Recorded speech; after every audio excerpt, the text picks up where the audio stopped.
Hello guys, nandito na naman tayo at naku po Rudy, eto pagkagising natin pero good morning muna rito at good evening dyan, yun. Pagkagising natin, eto agad ang bumungad na balita sa atin, no?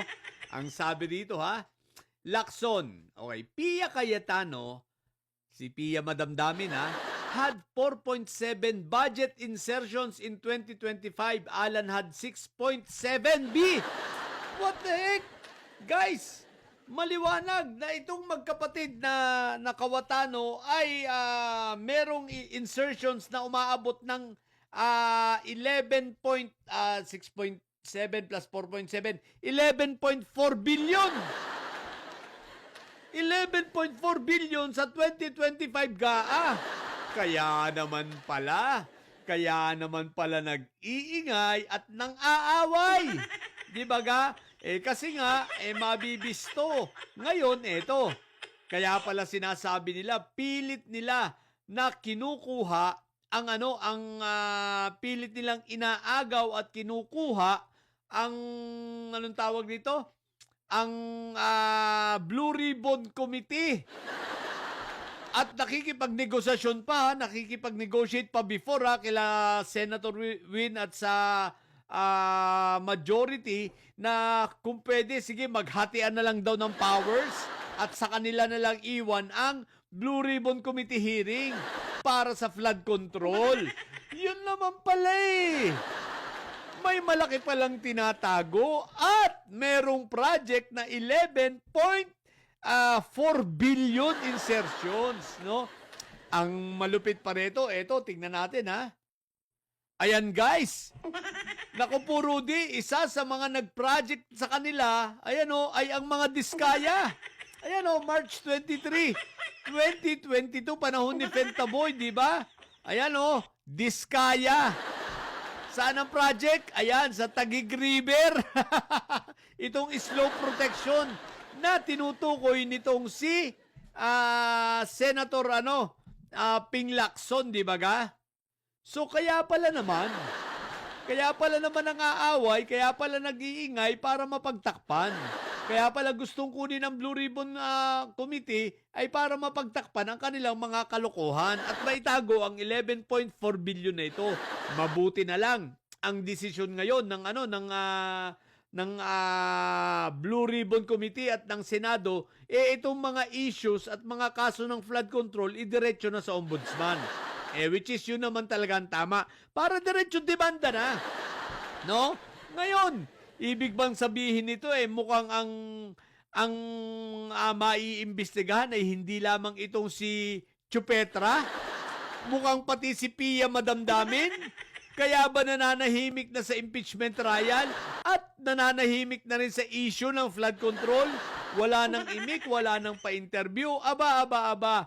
Pia Madamdamin, kumusta ka naman? Kumusta ka naman? Huwag ka mag-alala, darating tayo dyan, di ba? Tutal, pasikat kayo. Magaling kayo, di ba? Pabida-bida kayo. Ngayon, darating ang panahon, darating ang mga araw na yan ay kinakailangan yung sagutin sa ating ombudsman. Hindi lamang sa ombudsman, syempre. Kinakailangan nyo yung sagutin sa taong bayan sapagkat ang taong bayan ay nangangailangan ng pagpapaliwanag kung saan napunta ang 11.4 billion ninyong magkapatid. Bakit may 11.4 billion kayo pero ang Taguig, binaba pa rin ang ilang area sa Taguig, di ba? At hindi lang yon, bakit mukhang may anomalya sa mga pinagagawa, may mga pati pictures na ginagamit. Yung mga slow protection, nag-o-overlapping, di ba? Ibig sabihin, nagdo-double charging, pero ang construction, isa lang. So, ibig sabihin, ang isa ron, bahagi ng slope ay ghost. Di ba? So, kailangan nyo itong ipaliwanag. Pia Madamdamin, ha? So, ngayon, kinukumusta ka na namin, ha? At malamang-lamang, mababalitaan lang namin na kayo ay sinampahan na ng kaso sa ombudsman. Anyway, siguro naman aabot sa plunder kung kay Pia Madamdamin, siguro naman aabot ito sa plunder. Sapagkat yung kay Chupetra, matik na yon. Talagang sigurado, plunder yon. At siyempre, pag plunder, walang piyansa. Huwag kang mag-alala, Pia madamdamin. Kung sakasakali naman, magkakasama naman kayo ni, Mother Solar sa kulungan dahil mukhang parehong plunder ang haharapin nyo. O di ba kaya masaya kayo sa loob? Huwag kayo mag-alala. Si Chupetra magiging masaya yan. Walang kaduda-duda yan. Maraming machuchupetra sa loob ng bilangguan yan. At higit sa lahat, makakasama niya si Marco Tae, makakasama niya si Mike Diferencia, o di ba ga? At hindi higit sa lahat, nakakasama niya si Jingay. So, total sabi ni Jingay, hindi raw naman niya sosolohin, di ba? At syempre, makakasama pa nila yung kanilang bunso na si Leandro Lepiste, di ba? Oh. So, wala silang lungkot dyan. Kaya ikaw, hindi ka rin malulungkot kung sakali. Alalahanin nyo ha, sa 2028 pa, mawawala sa posisyon si PBBM. Meron pang almost 2 years, di ba? So, palagay ko, abot na abot yan. Abot na abot ang inyong pangungulungan. Di ba? Siyempre, hindi naaabutin ng bago presidente. Kahit pa ang pag-asa ninyo, makaupo ang mga Duterte, malabo pa sa sabaw ng posisyon.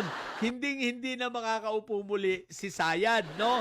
At sa mataas na posisyon. Even si Barbie Mas. Diyos ko po, Rudy. So, yung pag-asa nyong yan, ibaon nyo na lang yan sa baon.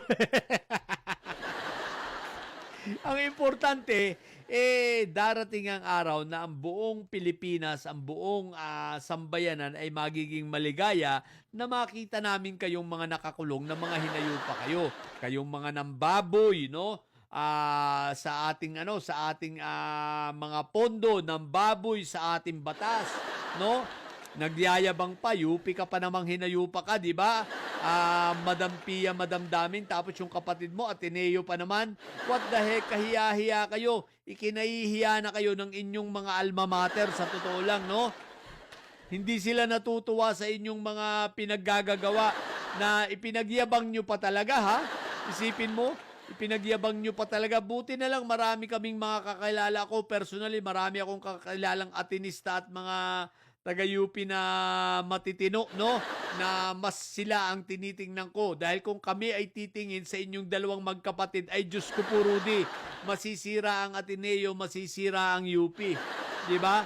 Isipin mo, masasabing mga korap, buti na lang. Di ba? May mga matitino ako, mga kaibigan at kakilala at kasamahan. Di ba? So, kaya hindi sila ang tinitingnan ko, hindi kayo. Di ba? Dahil kung kayo, ay Diyos ko po, Rudy. Pero tulad ng sinabi ko, Pia madamdamin na, kumusta naman ang iyong damdamin? Huwag kang mag-alala.